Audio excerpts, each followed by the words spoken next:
It was the biggest ship ever built in its time, and it was supposed to be unsinkable. But within days of steaming out on its first voyage in 1912, the Titanic was gone beneath the relentless waves of the North Atlantic Ocean. And of its more than 2,200 passengers and crew, only 706 survived that dreadful night. Would a smaller ship have fared any better in the same situation?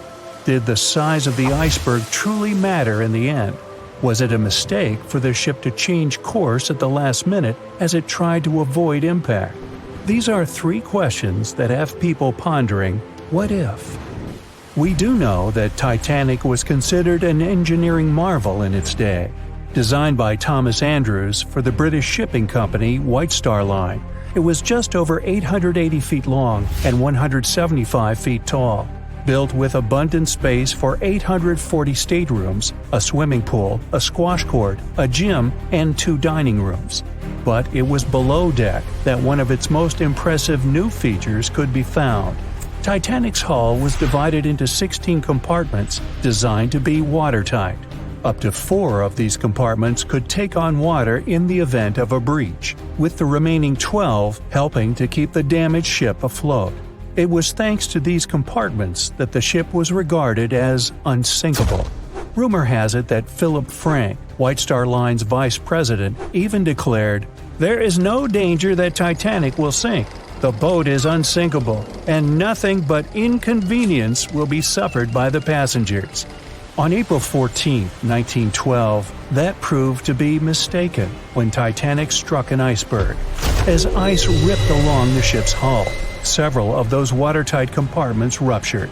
It took only 2.5 hours for Titanic to sink. Did the size of the iceberg that hit Titanic seal its fate?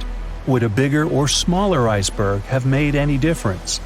Icebergs come in a wide variety of shapes and sizes. They are pieces of ice that have broken away from glaciers or ice shelves in the Arctic and Antarctic, and are now wandering across the ocean until they eventually melt. One of the tallest icebergs ever found would have easily dwarfed Titanic. Discovered in 1957, it was 550 feet high. That's close to the height of the Washington Monument. Imagine ramming into something that big. Smaller icebergs, though, can turn out just as dangerous. Some are the size of houses and called bergy bits. Others, closer to the size of a car, are called growlers. These can be much harder for ships and boats to locate, making them more difficult to avoid. And, though smaller, they can produce a lot of damage when hit. It's also critical to recall that icebergs are always bigger than they seem, with the majority of their mass lurking below the ocean surface. In fact, over 80% of an iceberg's volume is underwater. Most of its sharp, jagged edges cannot be seen. Roam too close, and you risk damaging your ship's hull. Because Titanic had little notice of its impending doom, a smaller iceberg, struck at the same angle, could still have been enough to bring that mighty ship down. Now, it's possible that had the iceberg been larger, it would have been spotted sooner. Titanic might have had time to alter course and avoid the impact. But missing that one iceberg would not have guaranteed Titanic's safety. It was traveling in a dangerous stretch of the Atlantic called Iceberg Alley. It's located 250 miles east and southeast of Newfoundland, Canada. Behind one iceberg, there could be another, and another after that. And so the crew on board had to remain very attentive to avoid several potential collisions, not just one. A smaller ship might have been better suited for the trip. Titanic's size was certainly a challenge when it came to steering. In fact, it had just left her dock in Southampton when it nearly collided with another smaller ocean liner, the SS New York, missing it by just 2 feet. The gigantic steamship was obviously not made for maneuvering quickly in tight quarters. A ship that size required time and space to change course. But when it comes to ships versus icebergs, a ship's size doesn't always matter. The Islander was a steamship designed to travel the Inside Passage in Alaska. In the summer of 1901, it struck an iceberg, which tore a hole in the front portion or bow of the ship. The vessel did not sink right away, and the crew tried to steer it to safety. Ultimately, its bow completely submerged, and its stern was lifted up and out of the water. It didn't take much longer before the ship sank completely. Of the 168 passengers and crew members, 128 survived, and $3 million in gold was lost. Islander had a 240-foot hull, making it almost a quarter of the size of Titanic, and that smaller size didn't seem to be much help in preventing a collision with an iceberg. And then there was the Hans Hedtoft in 1959. Also known as the Little Titanic or the Danish Titanic, it was referred to as the safest ship afloat. It was 272 feet long, with 95 people on board. Much like the real Titanic, the Hans Hedtoft was specifically engineered to handle most of what the sea could throw its way. Along with its double steel bottom, it also had an armored bow and 7 watertight compartments. How could such a ship sink? But it could, and it did. It was on its first voyage, returning to Copenhagen, when it ran into trouble. On January 30th, it hit an iceberg. An SOS was sent, but when the Johannes Cross arrived to help, the Hans Hedtoft was nowhere to be found. The only evidence of the ship's existence was a lifebelt that was washed ashore in Iceland 9 months later. Again, the ship's smaller size didn't work in its favor. A smaller size of Titanic wouldn't have guaranteed a safe voyage in 1912. The final what-if concerns the last-minute choice when the iceberg was spotted and the alarm sounded. First, Titanic could attempt a complete stop. But this wasn't an option, as the ship needed a half a mile to come to a halt, and the iceberg was a mere 900 feet away. Second, the Titanic could attempt to avoid the iceberg by steering away from it. This is what the captain ordered, but the attempt was unsuccessful, resulting in a deep gash across the ship's hull. The final option? To hit the iceberg head-on. Would this have made any difference? The answer is an intriguing maybe. Some think a head-on collision would have saved Titanic. In this scenario, the collision would have limited the damage to the very front of the ship. Instead of the iceberg tearing through the hull and compromising several of the watertight compartments, only 4 of the compartments would have been breached. This meant the others could do their job of keeping Titanic afloat. The ship could be stuck, unable to move, but it would remain above water until help arrived. This would provide a ship like Carpathia enough time to reach the scene of the accident and bring the people on board to safety. One of the Titanic's designers, Edward Wilding, made a similar claim during an inquiry into the sinking. He argued that most people would have survived a head-on crash, and that Titanic itself would not have sunk. Others disagree, though. First, the special bulkheads on Titanic were designed specifically to protect the ship against collisions with other vessels, not with icebergs. These compartments would crumple upon impact, absorbing some of the force while the other ship absorbed the rest. Though the damage would still be extensive, the remaining bulkheads would keep the ship afloat. But an iceberg does not have the same flex in a collision as you would experience with another ship. Most of the force would be absorbed by Titanic, resulting in greater damage to the ship.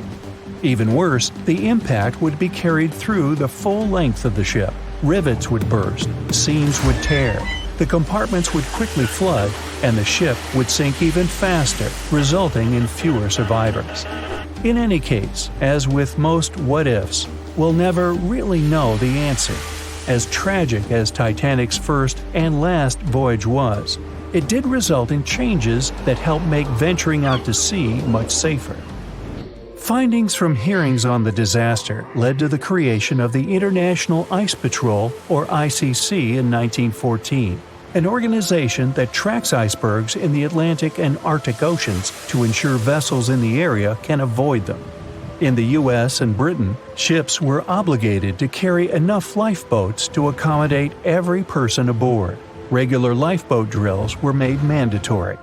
And finally, the bulkheads on ships were made higher to keep water out. and bottoms were stretched to create double hulls, helping make the compartments truly waterproof. There's no denying that Titanic was a terrible tragedy, but the lessons learned from that night to remember has helped prevent many more. Over a century ago, the Titanic struck an iceberg and sank to the bottom of the Atlantic Ocean. Of the 2,240 people on board, only around 700 survived. Since then, the tragedy has been the subject of endless movies, documentaries, and books. And though we've learned a lot about the ship and many of the people on board, we hardly know anything about the iceberg responsible for the catastrophe, especially anything concerning its size. But maybe we can find some clues. The Titanic was constructed by the White Star Line as part of its new fleet of passenger liners. At the time, it was the largest ship ever built, and it lived up to its name. The ship was 883 feet long, equal to 2.5 soccer fields placed end to end, and 175 feet tall, which is close to 10 giraffes standing on top of one another. From the waterline to the deck alone, the boat was 60 feet high. That's close to the height of a 4-story building. The Titanic was big enough to have veranda cafes, a restaurant, a reading and writing room, a Turkish bath, a gym, and squash courts. There was even space for a swimming pool. The liner could carry a total of 3,300 people, including 2,435 passengers and 900 crew members. Although luxury was important, safety was paramount. The Titanic had been designed to have 16 watertight compartments below its deck. If the ship's hull was somehow compromised in an accident, up to 4 of these compartments could take on the water, while the remaining 12 would keep the ship afloat. Philip Franklin, vice president of the White Star Line, said this was what made the ship truly remarkable. It's believed that the man said, "There is no danger the Titanic will sink. The boat is unsinkable, and nothing but inconvenience will be suffered by the passengers." He was so very wrong. The ship left England for its first and last voyage on April 10, 1912. And all it took was a single iceberg to bring that mighty vessel down. Icebergs are fascinating. They are formed during a process called calving, when large chunks of freshwater ice break free from glaciers and float away into open water. They eventually melt away and disappear. In the northern hemisphere, the majority of these icebergs come from Greenland. In the south, they come from Antarctica. What you see on top of the water is only a small portion of an iceberg. This is just the tip. Most of it, up to 90%, is hidden under the water. Only when you examine pictures of the entire thing can you truly appreciate how massive icebergs are. It's the part of the iceberg you can't see that is often the most dangerous. Beneath the waves, it can have jagged edges in random places. A ship can easily get too close without realizing it, resulting in serious damage to the bottom of the boat. And it's not just big icebergs you have to watch out for. Smaller ones, which are more difficult to spot, can prove to be just as dangerous. A growler, for example, is under 7 feet long, with just a bit more than 3 feet showing above the water. And a slightly larger bergy bit is less than 15 feet in size. The dangers of icebergs were well known when the Titanic set sail. In 1901, the Islander was traveling through the Inside Passage to Alaska. It collided with an iceberg and sank immediately. Luckily, 138 of the 178 people on board made it to safety. Back then, there wasn't any special equipment for detecting icebergs. The best tool was your eyes.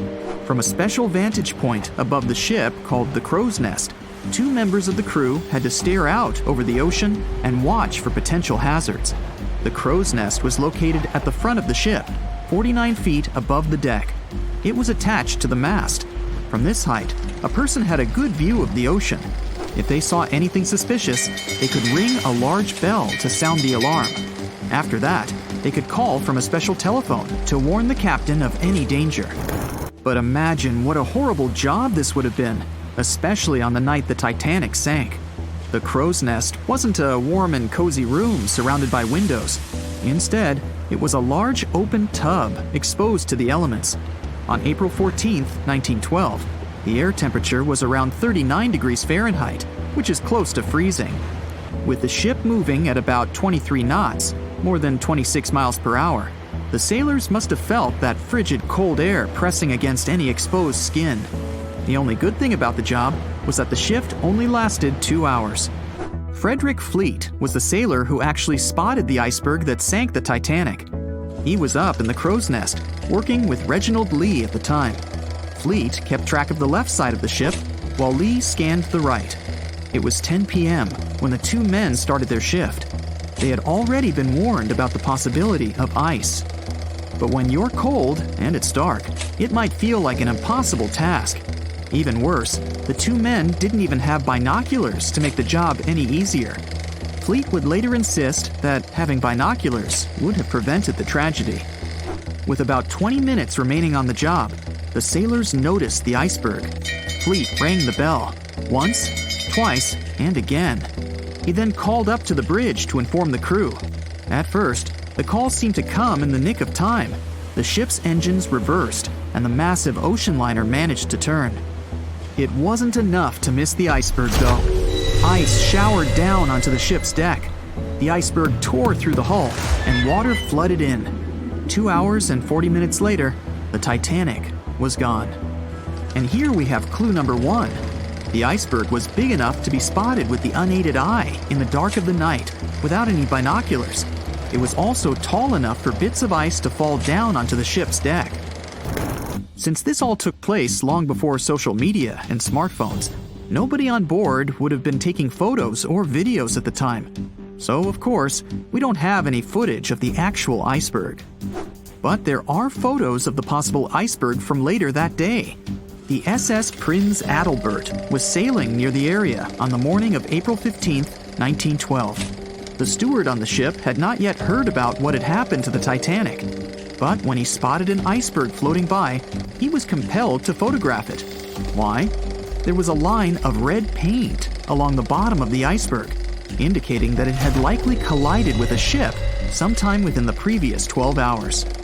A second photo was taken from a ship called the Minia, which was sent into the area to look for debris from the collision. Captain de Carteret said that among the wreckage, he had seen only one iceberg. He also noticed a streak of red paint on it. From the photos and witness accounts, newspaper reports estimated the iceberg to be 50 to 100 feet high and 200 to 400 feet long. That's clue number 2. The iceberg that hit the Titanic probably started its ocean journey from Greenland's coast, heading past the Baffin Bay to the Davis Strait. From here, it must have slipped through the Labrador Sea and finally reached the Atlantic. And that, in itself, is pretty impressive. The glaciers in Greenland create between 15,000 to 30,000 icebergs each year. Some small, some big. Of these, a mere 1% will actually make it to the Atlantic. The others simply melt along the way. We know that the temperature of the Atlantic Ocean, where the sinking took place, was around 28 degrees Fahrenheit. That's below freezing. For humans, this could cause frostbite or hypothermia. But that temperature is actually warm for an iceberg. Most would only last 2 to 3 years in the North Atlantic, slowly melting into the warmer water. Based on this, it's likely that the Titanic's iceberg left Greenland in 1910 or 1911 and was fully melted by late 1912 or 1913. But since it did make it to the Atlantic and managed to cause significant damage to the ship, we have clue number 3. We will never know for certain the size of the iceberg from that day, but we do know that it definitely wasn't a growler or a bergy bit. Both those types of icebergs are much too small. And if the ice was indeed scattered across the deck during the collision, the iceberg must have been a little taller than 60 feet. The newspaper estimates are probably as close as we're going to get. The iceberg that took down the Titanic was indeed a formidable one, and icebergs are still a threat. As recently as 2007, the cruise ship Explorer struck one and sank in Antarctica's Weddell Sea. Luckily, everybody survived. The International Ice Patrol was created in 1914 following the Titanic's sinking. The organization is still in operation today, made up of representatives from several countries. Using airplanes and radar, the patrol locates and tracks larger icebergs. making the information available to anyone who needs it and preventing more ocean tragedies in the process.